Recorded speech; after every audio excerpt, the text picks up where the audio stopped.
25,000 people dead every month. That number should stop you, because this is not a battle. This is not even a campaign. This is a system grinding human lives into dust.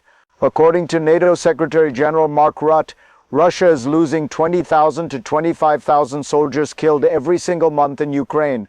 Not wounded, not missing, dead. In the Afghan War of the 1980s, the Soviet Union lost roughly 20,000 troops in 10 years. Now that same number disappears in 1 month. And yet, the war continues, missiles still fall, drones still strike, factories still run 24/7. If this surprises you, pause here, subscribe, stay with me, because what looks like madness on the surface is underneath a deliberate logic. And to understand this war, you must first understand why such losses are not stopping it. That story begins with the question we are avoiding. Why is this still happening? Let's go there. This war is often described as a stalemate. That word is misleading, because stalemate implies balance, and what we are seeing is imbalance on purpose. On one side, Russia is absorbing extraordinary losses. On the other, Ukraine is holding ground with ferocity. Since January 2024, Russian forces have taken about 5,000 square kilometers, less than 1% of Ukraine's territory. The cost, according to CSIS, total Russian casualties have reached 1 million, including up to 250,000 killed. That is not momentum. That is attrition. Meanwhile, missiles and drones continue to hit Kyiv and regional cities, energy sites, critical infrastructure, hundreds of thousands without electricity, without heating, as temperatures fall below freezing. This is not about rapid conquest. It is about pressure, time, endurance, and above all, sustainability. To understand why this strategy exists, we have to step back out of the battlefield into history. To understand this war, you have to abandon the idea that it began in 2022. It didn't. What we are watching is the latest phase of a much older cycle, a cycle where Russia, when confronted with limits, chooses endurance over efficiency. In the Soviet era, Moscow learned a brutal lesson. Wars are not won by speed alone. They are won by who can bleed longer without collapsing. That logic shaped Afghanistan. It shaped Chechnya, and now it shapes Ukraine. The difference today is scale. Modern industrial warfare allows round-the-clock weapons production, missiles, drones, artillery, not to win quickly, but to keep going. When Mark Rutte warns that Russia remains NATO's most significant long-term threat, this is what he means. Not because Russia is advancing fast, but because it is proving willing to absorb punishment that would break other systems. This is a war designed for exhaustion. And once you see that, the next phase becomes inevitable. Because systems built on attrition always produce moments of rupture. The first one has already arrived, and it changes everything. The first rupture did not happen at the front line. It happened in the dark. In recent weeks, Russia intensified strikes across Dnipro, Zhytomyr, Zaporizhzhia, Kharkiv, and Kherson. Missiles, drones, energy sites, critical infrastructure. The result was immediate. Hundreds of thousands without electricity, without heating, as temperatures dropped below freezing. This was not random violence. This was design.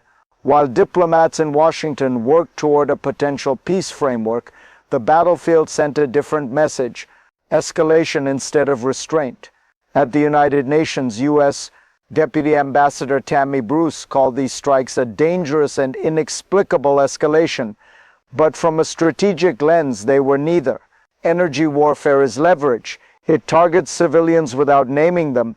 It shifts pressure from armies to societies. If this analysis helps you see the pattern, stay with me. Because what looks like cruelty is also calculation, and this moment matters because it reveals something deeper. The war is no longer just about territory. It is about testing how much pain a system can endure. And to understand that, we have to expose the machinery underneath. Behind every battlefield decision, there is a mechanism. And in this war, that mechanism is brutally simple. Russia is trading people for time, not because it underestimates the cost, but because it believes the cost is survivable. When a state can mobilize continuously, produce weapons around the clock, and replace losses faster than political pressure builds, casualties become a variable, not a constraint. This is why 20,000 to 25,000 deaths per month do not end the war. They are absorbed by a system built for attrition. At the same time, territorial gains remain marginal, because territory is not the primary objective. Pressure is pressure on Ukraine's infrastructure, pressure on civilian morale, pressure on Western patience. This is not reckless warfare. It is industrialized endurance, and that is what makes it dangerous. Because systems like this do not collapse suddenly. They grind forward until something else breaks first. But no mechanism is infinite, and when stress accumulates without release, it produces a second rupture. That moment is already forming, and when it hits, it will feel faster, sharper, more destabilizing. The second rupture is not about electricity. It is about scale. When total Russian casualties approach 1 million, something fundamental changes. Numbers stop being abstract. They start reshaping the system itself. Even a state designed for attrition has limits. Manpower drains faster than it can be quietly replaced. Training cycles shorten. Experience thins. And on the battlefield, that shows. Russian forces continue to advance, but only incrementally, at enormous cost. Since January 2024, just 5,000 square kilometers gained, less than 1% of Ukraine. This is the paradox: maximum loss, minimum gain, and yet the tempo does not slow, because slowing would signal weakness, not to Ukraine, but to the system itself. This is how wars accelerate before they fracture. More strikes, more drones, more pressure, not because they work better, but because stopping feels riskier than continuing.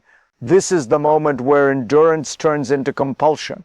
And when that happens, the costs stop being confined to soldiers. They move outward, into homes, into cities, into the lives of people who did not choose this war. That is where the real impact begins. This is where the war finally reaches you, not as a headline, not as a map, but as a human experience. Imagine waking up in winter, no heat, no light, no certainty that tonight will be warmer than yesterday. For millions of Ukrainians, this is not imagination, it is routine. Energy strikes are not aimed at soldiers, they are aimed at families, at hospitals, at apartment blocks. When electricity disappears, everything follows. Heating systems fail, water stops pumping, phones die, and the pressure shifts from the battlefield to the kitchen table. If you are watching this, ask yourself something uncomfortable. How long could you endure that? Days, weeks, months? This is why this strategy exists. Because pain, when widely distributed, becomes political. If this perspective matters to you, don't look away. Share it. Stay engaged. Because understanding is the first form of resistance. And what happens here does not stay here. The shock waves are already moving outward, across borders, across alliances. That's where we go next.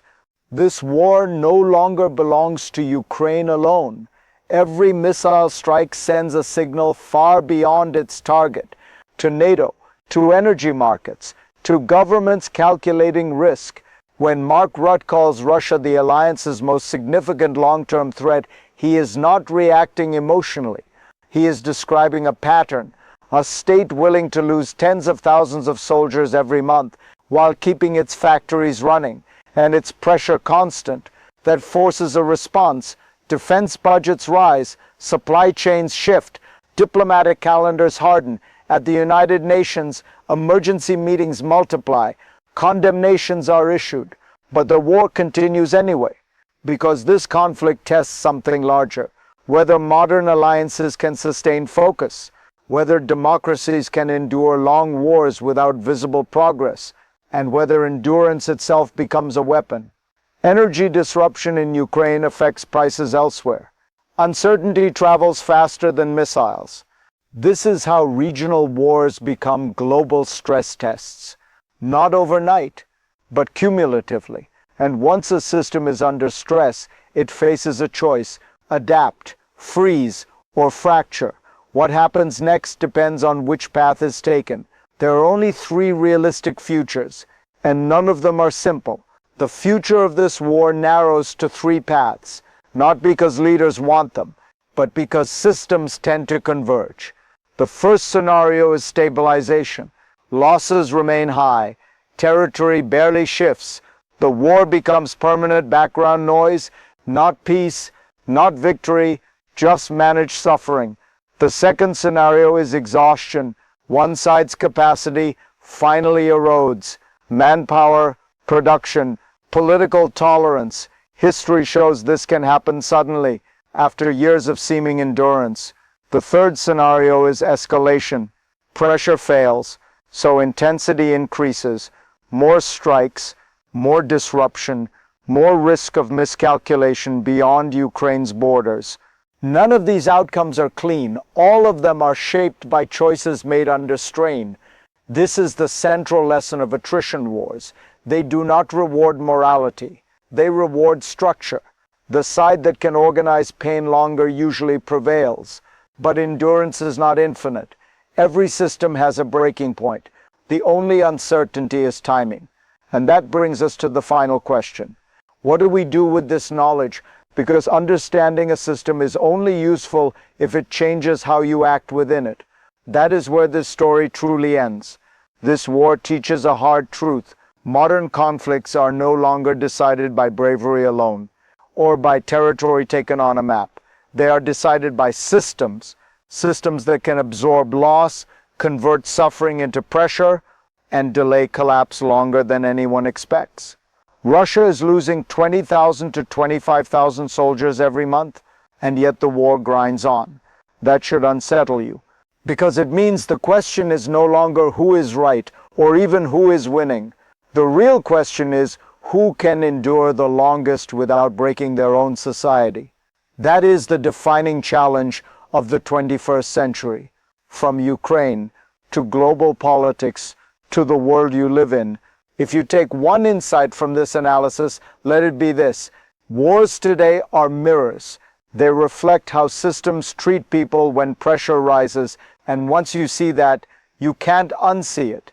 If this perspective helped you think more clearly, share it, stay curious, stay engaged, because the next chapter of this story is already forming, and understanding it early is the only advantage any of us has left.